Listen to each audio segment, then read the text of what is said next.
Hello नमस्कार दोस्तों, मैं DK Sharma from KK coaching classes. आप सभी का आपके अपने YouTube channel KK coaching classes में स्वागत है। चलिए दोस्तों, आज हम लोग एक मूल टॉपिक अम्ल क्षार द्रवण पर बात करेंगे। अम्ल क्षार लवण पे बात करेंगे। सबसे पहला टॉपिक आपका होगा अम्ल। सबसे पहला टॉपिक अम्ल होगा। इसको इंग्लिश में एसिड बोलते हैं, एसिड।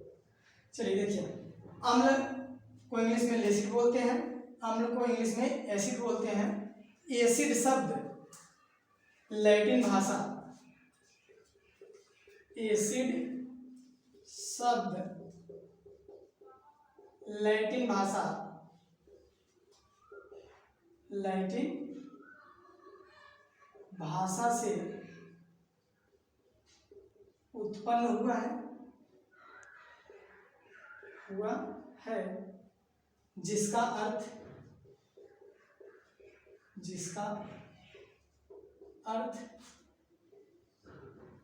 खट्टा होता है। ये जो आपका अम्ल है, अम्ल को वही इंग्लिश में एसिड बोलते हैं, और ये एसिड शब्द लैटिन भाषा से उत्पन्न हुआ है जिसका अर्थ खट्टा से लिया जाता है। अब कह दिया गया, परिभाषा के रूप में यह एक्सेप्ट किया गया कि अम्ल वे पदार्थ होते हैं, अम्ल वे पदार्थ होते हैं, अम्ल वे पदार्थ होते हैं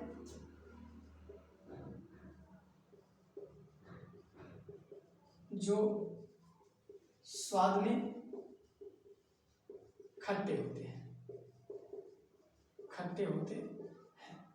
ध्यान देंगे, अभी हमने बताया कि अम्ल वे पदार्थ होते हैं जो स्वाद में खट्टे होते हैं। ठीक, अब अम्ल वे पदार्थ होते हैं जो स्वाद में खट्टे होते हैं। इसी पे कई लोगों ने बहस किया, एक लेवाइजर डेवी, लेवाइजर तथा डेवी, लेवाइजर तथा डेवी ने यह बताया कि अम्ल वे पदार्थ होते हैं। इन लोगों के अनुसार ये बताया गया कि अम्ल वे पदार्थ होते हैं, वे पदार्थ होते हैं जो जली विलयन में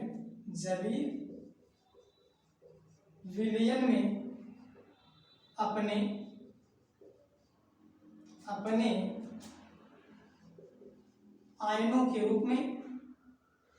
आयनों के रूप में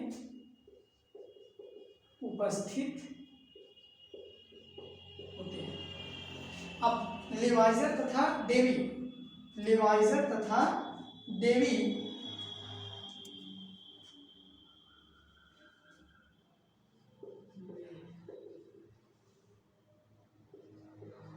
उपस्थित होते हैं, आयनों के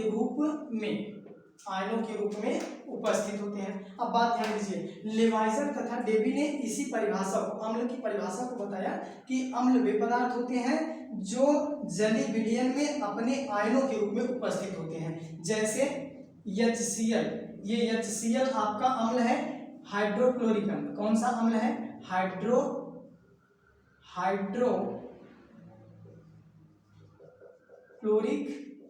अम्ल। ये हाइड्रोक्लोरिक अम्ल है। इसको इन्होंने बताया कि ये अपने आयनों के रूप में उपस्थित होते हैं जली विलयन में, जैसे H पॉजिटिव के रूप में और Cl निगेटिव के रूप में। उसके बाद HNO3, ये नाइट्रिक अम्ल है, नाइट्रिक अम्ल। इसको इन्होंने बताया कि ये अपने आयनों के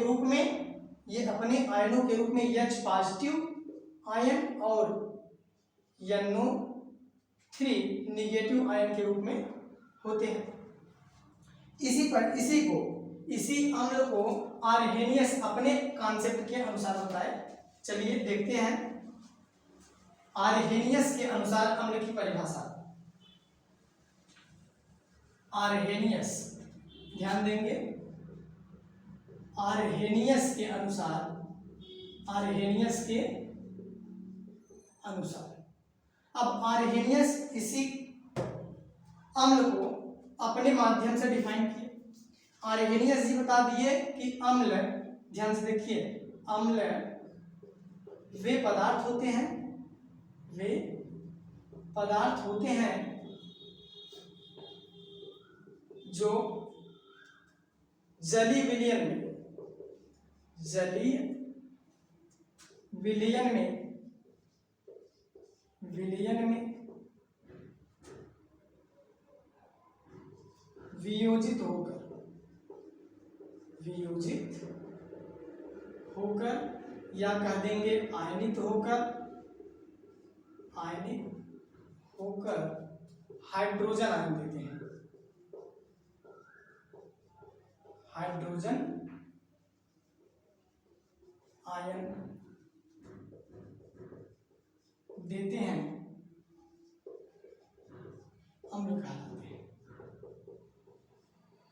आर्हेनियस जी अपने अनुसार बता दिए कि अम्ल वे पदार्थ होते हैं जो जलीय विलयन में वियोजित होकर या आयनित होकर के हाइड्रोजन आयन देते हैं, जैसे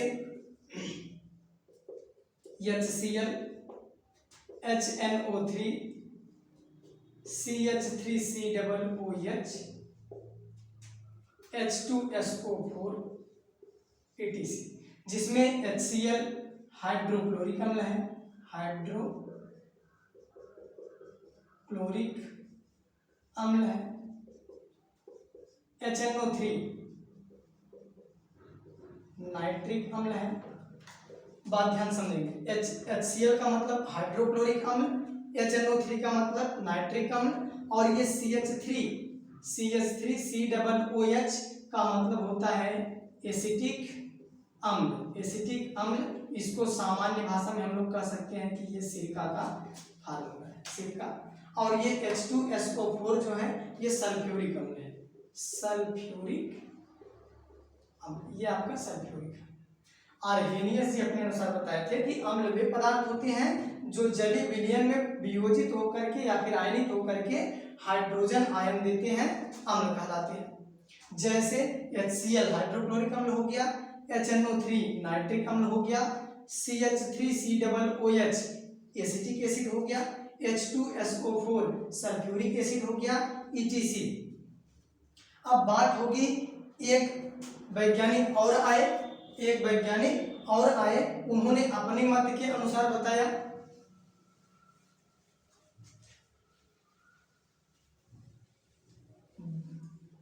ब्रांस्टेड लारी। अब देख लेंगे ब्रांस्टेड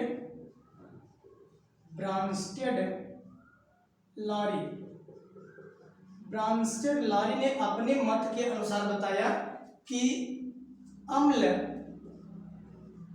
वे अणु या आयन होते हैं, वे अणु या आयन होते हैं जो अम्ल वे अणु या आयन होते हैं जो